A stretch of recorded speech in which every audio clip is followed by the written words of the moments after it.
Ang kwento ay nagsisimula sa isang estudyante sa high school na nagngangalang Guy Ongmin na pumapasok sa Dahan High School. Pagkatapos ng mga taon ng pagdurusa sa pambubuli at pang-aabuso mula sa kanyang mga kaklase, ang tanging nais niya ay matapos ang kanyang natitirang 2 taon ng mabilis hanggat maaari. Isang araw, pagdating niya sa paaralan, nasaksihan niya ang kanyang kaibigang si Disek na tumatalon mula sa bubong. Si Desok ay walang humpay na binubuli at inabuso ng ibang mga estudyante, lalo na ang dalawang manggugulo na nagngangalang Guangsu at Jun Haiyong, na palagi siyang pinapahiya at pinahihirapan sa klase. Si Guy Ongmin ang susunod na target, lalo na sa kamay ni Haiyong, ang anak ng isang makapangyarihang politiko. Ang pang-aabuso ay naging napakahirap kaya paulit-ulit na iniisip ni Guy Ongmin na magpakamatay, ngunit hindi niya kailanman nakita ang lakas ng loob na ituloy ito. Isang araw, brutal na binubugbog ni Guangsu si Guy Ongmin sa harap ng lahat. Dahil hindi niya magawang lumaban, umiiyak na lang si Guy Ongmin habang pinapanood ng mga estudyante. Bigla, isang estranghero ang sumulpat at pinatumba si Guangsu gamit ang isang suntok. Pagkatapos ay binugbog ng misteryosong lalaki si Guangsu ng lubha kaya't hindi man lang may pagtanggol ng bully ang sarili. Ang buong paaralan ay naiwan na tigilan, nagtataka kung sino ang lalaking ito. Di nagtagal, dumating ang prinsipal at hiniling na malaman ang kanyang pagkakakilanlan. Maraming estudyante ang nag-aakalang siya ay isang bagong guro, ngunit ipinakilala ng lalaki ang kanyang sarili bilang si Hua Jin, isang inspector mula sa Education Rights Protection Bureau. Ipinakita ang kanyang identification card, ipinaliwanag niya na ang organisasyon ay kamakailan lamang itinatag upang labanan ang karahasan at pang-aabuso sa mga paaralan at ang Dahan High School ang kanilang unang assignment. Nanatiling mausisa ang mga estudyante tungkol sa bagong dating. Maya-maya, pumasok si Hua Jin sa kanilang silid-aralan at inanunsyo na siya na ang magtuturo sa kanila mula ngayon. Habang kumukuha ng attendance, tinanong niya kung may nakakaalam kung bakit nagpatiwakal si Dasok. Isang estudyante ang sumagot ng pangungutya, kaya agad dinisiplina siya ni Hua Jin. Pagkatapos ay inutusan niya ang bawat estudyante na humiga sa sahig. Tumanggi si Haiyong at sinabihan ang iba na huwag sumunod. Dahil takot sa kanya ang mga estudyante. Nag-alangan sila. Gayunpaman, mabilis na pinalit ni Hua Jin si Haiyong sa kanyang pwesto gamit ang isang malakas na atake. Agad na natahimik ang lahat at ginawa ang eksaktong sinabi sa kanila na. Sa oras ng tanghalian, ang mga estudyante ay tumungo sa cafeteria ngunit nadatnan si Hua Jin naroon na naghahain ng pagkain. Nang matanggap ni Haiyong ang kanyang pagkain, sinasadya niyang itinapon ito sa basurahan. Tumanggi si Hua Jin na huwag pansinin ang kawalang galang. Dinampot niya ang pagkain at itinapon ito sa mga damit ni Haiyong. Humagalpak ng tawa ang buong cafeteria habang nakatayo roon si Haiyong.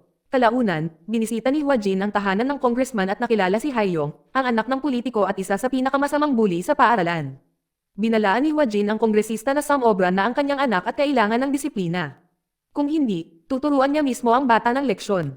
Hinawakan pa niya si Haiyong sa tainga at pinarusahan sa pamamagitan ng pagpapalinis sa mga banyo ng paaralan. Matapos malaman na ang organisasyon ay itinatag ng Ministro ng Edukasyon si Gang Sok, ang galit na kongresista ay sumugod sa paaralan at nagsimulang bantaan si Hua Jin. Samantala, muling tinangka ni Guy Ongmin na kitilin ang sarili niyang buhay, ngunit napigilan siya ng takot sa huling sandali. Nakatayo malapit sa gilid ng isang rooftop. Siya ay nilapitan ni Hua Jin na ligtas na pinatahimik siya. Tinabi siya ni Hua Jin at binigyan ng ilang payo. Sa halip na wakasan ang kanyang buhay dahil sa mga bully, dapat siyang lumaban kung kailan niya kaya. At kung hindi niya malabanan, dapat man lang siyang tumakas kaysa magdusa ng tahimik. Mula sa araw na iyon, unti-unting naging matalik na magkaibigan sina Hua Jin at Guy Ongmin. Kasabay nito, hinarap ng congressman si Minister Gang Sok, galit na galit tungkol sa bagong ahensya. Hiniling niyang malaman kung bakit. Ito nilikha sa simula pa lang. Mahinahong ipinaliwanag ng ministro na ang organisasyon ay nabuo pagkatapos ng isang trahedya 2 taon na ang nakalilipas nang pumatay ang isang estudyante ng isang guro. Ayaw na niyang maulit ang ganitong trahedya. Galit na tinanong ng kongresista kung bakit ang ahensya ay partikular na ipinadala sa Dahan High School, na inaangkin na ang isa sa mga inspector ay nanggigipit sa kanyang anak. Sumagot si Gang Sok na hindi niya alam na ang anak ng kongresista ay nag-aaral sa paaralang iyon. Patuloy na nakikipagtalo ang politiko at ipinagtatanggol ang kanyang anak, ngunit ang ministro ay tumangging umatras o magbigay sa kanya ng sagot na gusto niya. Ang kwento ay lumipat sa isang siksik ang kaganapan sa kampanya sa halalan na puno ng mga reporter at demonstrador. Nagtipon ng mga demonstrador upang magsalita laban sa congressman na inaakusahan siya ng katiwalian at pang-aabuso sa kapangyarihan. Sa galit, hinarap ng kongresista si Gang Sok, ang ministro ng edukasyon. Di nagtagal ang ministro ang nasa likod ng investigasyon matapos matuklasan na ang anak ng kongresista ay gumanap ng malaking papel sa trahedyang humantong sa pagkamatay ng isang estudyante. Di nagtagal pagkatapos, kasunod ng isang kasong isinampa ng ahensya, ang kongresista ay inaresto at kinuha. Kinabukasan, nag-usap ang mga estudyante kay Haiyong. Ang mga estudyanteng minsan niyang tinakot ay nagsimulang maghayganti sa kanya. Sa unang pagkakataon sa kanyang buhay, napagtanto niya na ang tanging kapangyarihang mayroon siya ay nagmula sa impluwensya ng kanyang ama. At ngayon ay wala na ang proteksyong iyon. Samantala, nakatayo si Gayongmin malapit sa lugar kung saan nagpakamatay ang kanyang kaibigang si Desok. Dahil sa matinding kalungkutan, napaiyak siya. Nilapitan siya ni Hua Jin at hinalo siya. Tiniyak sa kanya na wala sa mga nangyari ang kasalanan niya. Habang sila ay nag-uusap, bigla nilang napansin ang mga estudyante na tumatakbo sa takot. Nang magmadali silang lumapit upang tingnan kung ano ang nangyayari, natagpuan nila si Haiyong nakatayo sa gitna ng isang karamihan na may dalang lalagyan ng gasolina. Dahil sa galit at paghihiganti, binuhusan niya ng gasolina ang ilang estudyante at pinagbantaan silang sunugin sila ng buhay. Tinitigan siya ni Hua Jin at sinabing, hindi ka pa rin natuto ng leksyon at nagsindi ng lighter ng sigarilyo. Agad na sumiklab ang apoy sa paligid ni Haiyong na mapanganib na malapit na siyang lamunin. Dahil sa takot, lubos na napaiyak si Haiyong. Umiiyak at sumisigaw, nagmakaawa siya. Ipinapangako niya na hindi na uulitin ang ganito. Pinatay ni Hua Jin ang apoy at malamig na tiningnan siya. Ang parehong takot na nararamdaman mo ngayon ay ang takot na naramdaman ni Desok bago siya namatay.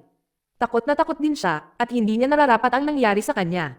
Di nagtagal, ipinadala si Haiyong sa bilangguan, at sa wakas ay nalinis ang paaralan mula sa mga estudyanteng nagkakalat ng karahasan at pang-aabuso. Kalaunan, dinalaw ni Ministro Gang Sok ang libingan ng kanyang anak na babae at naglagay ng mga bulaklak sa tabi nito. Sumama si Hua Jin sa kanya matapos ang matagumpay na pagkumpleto ng kanyang misyon na alisin ang problema ng pambubuli sa Dahan High School. Gayunpaman, ngunit ang kanilang ahensya ay naging target ng mga pampublikong protesta. Maraming tao ang kumukwestiyon sa awtoridad at mga pamamaraan ng organisasyon. Bilang tugon, ang ministro ay humarap sa media. Ipinaliwanag niya na ang mga administrasyon ng paaralan ay paulit-ulit na nabigong protektahan ang mga estudyante at guro na nagtulak sa Ministry ng Edukasyon na makialam. Ipinahayag niya ang organisasyon ay umiiral upang pangalagaan ang mga karapatan ng lahat at wakasan ang mga krimen sa loob ng mga paaralan, kabilang ang pambubuli, sexual na pang-aabuso, aktibidad ng gang, pag-abuso sa alkohol, at karahasan. Ang kwento ay lumipat sa isang bagong lokasyon, ang Guan Technical High School. Isang bagong estudyante na nagngangalang John Dae ang lumipat sa paaralan para lamang matuklasan na ito ay ganap na kontrolado ng mga gang.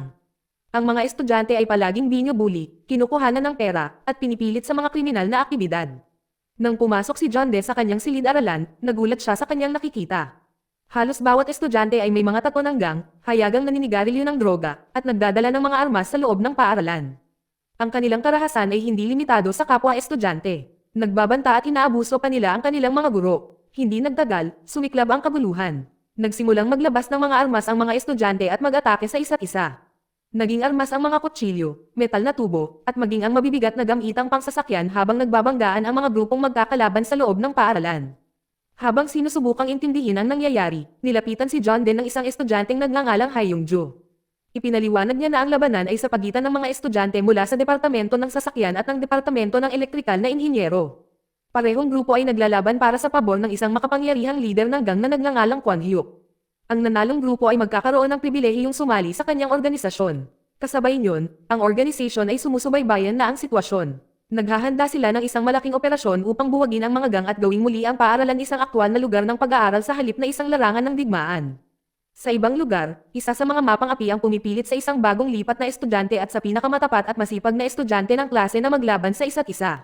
Pagkatapos ng laban, tinupad ng bully ang kanyang pangako at sinimulang bugbugin ang mas mahinang estudyante. Gayunpaman, nagiging malinaw na ang batang ito ang paboritong biktima ng paaralan. Siya ay mahirap, tahimik, at lubos na nakatuon sa kanyang pag-aaral. Sa kabila ng patuloy na pang-aabuso, pangarap niyang makapag-aral at mabago ang kanyang buhay. Mabilis na naging kaibigan si John Dae sa kanya at nagsimulang matuto pa ng higit tungkol sa kanyang mahirap na kalagayan. Dahil sa kagustuhang mas maunawaan siya, dinalaw pa niya ang bahay nito at nakita ang mga paghihirap na kinakaharap niya araw-araw. Kinabukasan, dumating si Hua Jin sa Guan Technical High School. Lumapit siya kay Kim Haiyong at tinanong kung bakit patuloy siyang pumapasok sa paaralan gayong halos araw-araw siyang binubugbog. Nahihirapan si Kim Haiyong na sumagot, ngunit isiniwalat ni Hua Jin na sinimulan na ng organization ang pag-iimbestiga sa kanyang kaso.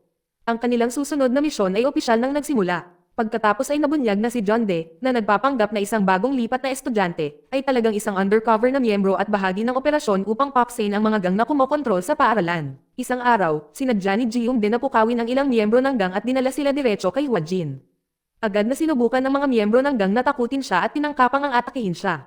Mahinahong ipinakilala ni Hua Jin ang kanyang sarili bilang isang inspektor at ipinaliwanag ang mga patakaran at pamantayan na dapat umiral sa isang maayos na paaralan. Gayunpaman, ang mga estudyante ay walang balak na makinig at nagpasya na atakihin siya sa halip. Sa kasamaang palad para sa kanila, si Hua Jin ay mas mahusay kaysa sa inaasahan nila.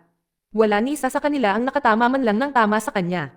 Sa halip, walang kahirap-hirap niyang natalo lahat sa kanila, na iniwan ang mga miyembro ng gang na bagbog at sira-sira. Pagkatapos, tinipon niya ang mga estudyante at nagpakilala ng bagong schedule, na ipinaliwanag kung ilang oras sila ay inaasahang mag-aral bawat araw. Kahit na noon, tumatangging magayos ang mga estudyante. Sinubukan ng ilan na maghagis ng mga bagay sa kanya, ngunit mabilis silang tinuruan ni Huajin ng isa pang di malilimutang aral. Di nagtagal, tahimik silang lahat na nakaupo at kumikilos na parang mga maayos na estudyante. Kalaunan, pumasok ang regular na guro sa silid-aralan at nagsimulang magsulat ng isang aralin sa pisara. Isang estudyante ang nagtaas ng kamay at sarkastiko na sinabing wala siyang panulat. Agad na pinarusahan ni Huajin siya at ang ugali ng mga estudyante ay nawala ng sabay. Ang ibang mga estudyanteng tumangging magsulat ng mga tala ay nakatanggap ng katulad na disiplina hanggang sa magsimula ang buong klase na makipagtulungan. Di nagtagal, dalawa sa pinakakilalang manggugulo sa paaralan ang tumangging lumahok sa isang praktikal na pagsasanay aralin. Tumugon si Huajin sa pamamagitan ng pagsama sa kanila sa isang silang sasakyan at pagmaneho sa paligid ng lungsod hanggang sa sila ay lubos na mapagod at takot. Malapit na sana niya silang parusahan nang humarap si Kim Hae-yong at pigilan siya. Kalaunan, tinanong ni John De si Kim Hae-yong kung bakit niya ipinagtanggol ang dalawang estudyante. Ipinaliwanag ni Kim Hae-yong na siya ay nag-aalala na ang sitwasyon ay lilikha ng mas gulo at magiging sanhi ng pagkanselo muli ng mga klase. Samantala, ang dalawang manggugulo ay nagpasyang tumakas mula sa paaralan. Gusto nilang makilala ang makapangyarihang gangster na si Guan Hyuk, na kamakailan ay pinili ang kanilang grupo matapos matalo nila ang isang karibal na paksayon. Napansin ni John De ang kanilang plano at kinumbinsi nila siya na tulungan silang palihim na lumabas upang makilala nila ang pinuno ng gang. Nagkunwaring nakikipagtulungan, sinundan sila ni John De. Pagkatapos, bumalik silang tatlo sa klase. Ang dalawang manggugulo ay agad na nagsimulang magproblema kay Huajin. Sa sandaling iyon, biglang bumukas ang pinto ng silid-aralan at pumasok si Guan Hyuk. Walang pag-aalinlangan, hinamon ng gangster si Huajin ng laban. Nagpalitan sila ng suntok sa harap ng buong klase. Pagkatapos ng maikling labanan, natamba si Huajin sa sahig. Agad na nagsigawan ang mga estudyante. Sinasambit ang pangalan ni Guan Hyuk. Dahil sa pagkapanalo, buong pagmamalaking ipinahayag ni Guan Hyuk na hindi niya kailanman hahayaang kontrolin ng iba ang kanyang paaralan. Ngunit pagkatapos, dahan-daang tumayo muli si Huajin. Lumabas na nagkukunwari lamang siyang talo. Sa isang iglap, naglunsad siya ng matinding kontra-atake at sinimulan ang pagtalo kay Guan Hyuk gamit ang malalakas na suntok. Ang paghuli kay Guan Hyuk ang tunay na layunin ni Huajin sa simula pa lang. Ang gangster ang mastermind na responsable sa paggawa ng mga estudyante na maging miyembro ng gang at paghikayat sa kanila na mag-away at manakit sa isa't isa. Matapos siyang talunin, ikanadi na siya ni Huajin at kinaladkad sa harap ng kanyang mga tagasunod. Ang mga miyembro ng gang ay agad na sumugod upang iligtas ang kanilang leader, ngunit hindi sila mas mahusay kaysa sa kanya. Isa-isa silang tinalo ni Huajin, na tuluyang sinira ang kanilang diwa ng pakikipaglaban. Ang mga estudyante ay gulat na nanonood. Marami sa kanila ang gumugol ng mga taon sa pag-arte na parang mga bully at gangster. Ngunit ngayon sila ay natatakot. Isa-isa, nagsimula silang magmakaawa kay Huajin para sa kapatawaran. Gayunpaman, sinabi sa kanila ni Huajin na sila ay nagtatanong sa maling tao. Kung gusto nila ng patawad, sabihin nila ito kay Kim Hae-yong. Itinuro niya ang tahimik na estudyanteng di niyo bully, binugbog, at pinahiya nila araw-araw. Dahil sa sobrang emosyon, nagsimulang umiyak si Kim Hae-yong. Sa unang pagkakataon sa mahabang panahon, may isang taong sa wakas tumanggi para sa kanya at nagbigay sa kanya ng hustisya na nararapat sa kanya. Pagkatapos ay nagsalita si Huajin sa buong paaralan. Kung ayaw mong mag-aral, malaya kang umalis. Huwag kailanman pahirapan ang isang estudyanteng sadyang nagsisikap na bumuo ng mas magandang kinabukasan. Sa mga salitang iyon, sa wakas ay nagtatapos ang krisis sa Guan Technical High School. Mula sa puntong iyon, ang mga tato, droga, aktibidad ng gang, karahasan, at pambubuli ay ganap na ipinagbabawal sa paaralan. Ang campus ay unti-unting nagbabago mula sa isang larangan ng digmaan patungo sa isang tunay na lugar ng pag-aaral. Pagkatapos makumplito ang kanilang misyon, sina Huajin at John De ay bumalik sa Ministry of Education at iniulat ang kanilang tagumpay. Nang gabing iyon, si Huajin ay umuwi ng mag-isa. Habang ang lungsod ay tumahimik, siya ay tahimik na nakaupo at nakatitig sa isang litrato ng babaeng minsan niyang minahal, ang babaeng wala na. Ang tagumpay sa paaralan ay maaaring tapos na, ngunit ang sakit ng kanyang nakaraan ay nananatili pa rin sa kanya. Ilang taon na ang nakalilipas, bago pa man mabuo ang task force para sa proteksyon ng mga estudyante, ang asawa ni Huajin ay nagtatrabaho bilang isang guro. Tuwing umaga, hinahatid niya ito sa paaralan bago pumasok sa trabaho. Palagi niya itong binabalaan na mag-ingat sa mga marahas na miyembro ng gang na nagdudulot ng gulo sa mga paaralan. Isang araw, brutal siyang inatake ng isang estudyante gangster at kalaunan ay namatay dahil sa kanyang mga pinsala. Ang lalong nagpulala sa trahedya ay ang pagsentensya ng korte sa sumasalakay ng 4 na taon lamang sa bilangguan. Galit na galit at sawi si Huajin. Noong panahon iyon, si Gang Sok ay tumatakbo para sa ministro ng edukasyon. Nang makita ang sakit ni Huajin, nagbigay siya ng pangako. Kung mananalo siya sa eleksyong ito, Aniya sabi niya, bubuo siya ng isang espesyal na organisasyon upang labanan ang karahasan sa paaralan. At protektahan ang mga guro at estudyante. Kinabukasan ng araw, gaya ng dati, binisita ni Huajin ang tanggapan ng ministro at tinanong kung saang paaralan susunod na itatalaga ang kanilang pangkat. Habang sinusuri ang mga ulat, nakasalubong nila ang kaso ng isang guro na kamakailan ay nagpakamatay. Ang investigasyon ay nagpapakita ng isang nakakagulat na kwento. Isang estudyanteng nagngangalang Yeri, na lubhang tanyag sa social media, ay maling nag-akusa sa guro ng sexual na panghahalay. Karamihan sa mga batang babae sa kanyang klase ay desperadong gustong maging kaibigan niya dahil sa kanyang pagsikat online. Si Yeri ay palaging nagli-live nag-stream habang nasa klase, mas inaalala ang kanyang mga tagasunod kaysa sa kanyang edukasyon. Isang araw, kinumpiska ng isang guro ang kanyang telepono para makapag-focus siya sa klase. Galit na galit, inedit ni Yeri ang isang peking video na ginawa para ipahiya ang guro online. Palihim na nasaksihan ng isa pang guro ang pagmamanipula niya ng footage. At kalaunan ay kinumpronte siya, at nagmakaawa na itigil ang pagkalat ng mga kasinungalingan. Sa halip na makinig, gumawa si Yeri ng mas malaking paratang. Hayagan niyang inangkin na sinubukan siyang saktan ng guro. Kumalat ang mga maling paratang kahit saan. Agad na binalingan ng mga tao ang guro. Siya ay naging target ng walang katapusang mga pang-iinsulto at kritisismo. Maging ang sarili niyang asawa ay nagsimulang magtanong sa kanya matapos makita ang mga paratang online. Dahil hindi na matiis ang paiya at pressure, ang inosenteng guro ay kalaunan ay nagpakamatay. Nang malaman ni Huajin at ng ministro ang buong katotohanan, napagpasyahan nila na ang paaralan ang magiging susunod nilang misyon. Kinabukasan, ipinaalam sa mga estudyante na may bagong guro na papalit sa yumaong instructor. Gayunpaman, sa sandaling pumasok ang bagong guro sa silid-aralan, sinimulan siyang kotsain ng mga estudyante. Nagtanong sila ng mga hindi naaangkop na tanong at sinubukang ipahiya siya. Isang babae ang sarkastiko na nagkomento na iba ang hitsura niya dahil sa makeup at hiniling na makita ang mga lumang litrato niya. Di nagtagal, sumali ang buong klase. Sumisigaw para sa kanyang mga lumang litrato. Sa gitna ng kaguluhan ay si Yari, na muling nag-livestream ng lahat. Mahinahong inutusan siya ng bagong guro na tumigil. Tumanggi si Yeri, walang pag-aalinlangan. Hinablat ng guro ang telepono ni Yari at inihampas ito sa sahig. Natahimik ang buong silid-aralan. Nakatingin ng diretso sa mga estudyante. Nagpakilala siya bilang si Hanrim at nagtatrabaho sa Protection Task Force. Pumunta siya rito para turuan ng disiplina ang mag-aaral. Kinolekta ni Hanrim ang bawat telepono sa silid at ipinaliwanag ang mga regulasyon na inaasahang susundin ng mga ito mula ngayon patuloy. Samantala, nakipagkita si Huajin sa mga guro ng paaralan. At sinabihan silang magsumite ng mga ulat tungkol sa bawat seryosong pagkakasala na ginawa ng mga mapanggulo na estudyante para makagawa ng naaangkop na aksyong pandisiplina. Sinubukan ng punong guro na ipagtanggol ang paaralan, iginiit na ang mga estudyante ay maayos ang ugali. Agad siyang pinatigil ni Huajin. Ang araw na natatakot ang mga matatanda sa mga bata ay ang araw na nagsisimulang gumuho ang lipunan. Walang tugon ang punong guro. Pagkatapos ay tinuruan ni Huajin ang mga guro na isulat ang bawat reklamo nila at tukuyin ang mga estudyanteng responsable sa pagdudulot ng mga problema. Sa labas, abala si Hanrim sa pagdidisiplina sa mga pinakanakakagambalang mga estudyante sa paaralan. Kalaunan, nagulat siya kay Huajin na pumupuri sa kanyang pagganap at dedikasyon. Kinabukasan umaga, dumating si Hanrim at nakitang marumi ang silid-aralan. Agad niyang inutusan ang bawat estudyante na linisin ito at mabilis nilang sinimulan ang pagkuskus ng silid sa ilalim ng kanyang pangangasiwa. Kalaunan, sinabi ni Hanrim kay Huajin na lumilitaw si Gerong Jung na labis na stress. Natatakot siya na ang galit ng mga magulang at ang kritisismo ng publiko ay maaaring tuluyang masira ang kanyang espiritu. Samantala, imbestigahan ng mga social media account ng mga estudyante at kinokolekta ang lahat ng kanilang na-post online. Nang gabing iyon, sinimulan ni Huajin na suriin ang mga online na aktibidad ng mga estudyante habang tinitipon ni Hanrim ang mga litrato at ebidensya na may kaugnayan sa kanilang maling pag-uugali. Kinabukasan, dumating si Hanrim sa paaralan dala ang isang file na puno ng ebidensya. Ipinaalam niya sa mga estudyante na sila ay nakagawa ng malubhang paglabag at malapit ng maharap sa mahigpit na parusa. Samantala, siguro yung ay nagugulo sa emosyonal na aspeto. Natuklasan niya na ilegal na ikinalat ng mga estudyante ang mga pribadong litrato niya sa internet. Ang kahihiyan ay naging labis na halos hindi siya makatulog. Sa kalaunan, nagpa siya siyang magbitiw sa pagturo. Mabuti na lang at nakumbinsi siya ng kanyang mga kasamahan na huwag sumuko. Kinabukasan, nakipagkita si Huajin sa kanya ng personal. Lumuluha siguro yung ipinaliwanag na naniniwala na ang lahat ngayon na siya ay isang napakasamang tao dahil sa mga larawang kumakalat online. Bilang tugon, ibinahagi ni Huajin ang kanyang sariling kwento. Ikinwento niya sa kanya ang tungkol sa kanyang asawa, isang mabait at dedikadong guro na nawala ng buhay dahil sa karahasan sa paaralan. Pagkatapos ay ipinakita niya sa kanya ang isang bagay na hindi inaasahan.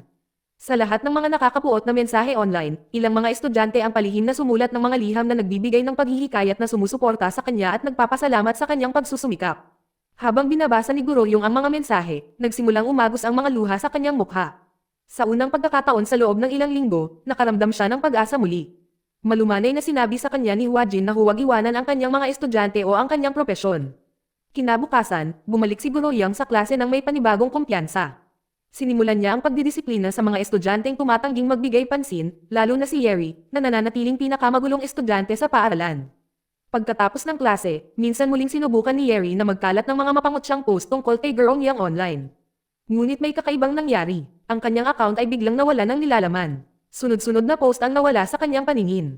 Natataranta, pinanood niya ang lahat ng pagbuburel. Ang mga taong responsable ay wala maliban sa Student Protection Task Force na pinamumunuan ni Hwa Jin at sinusuportahan ng Ministro ng Edukasyon.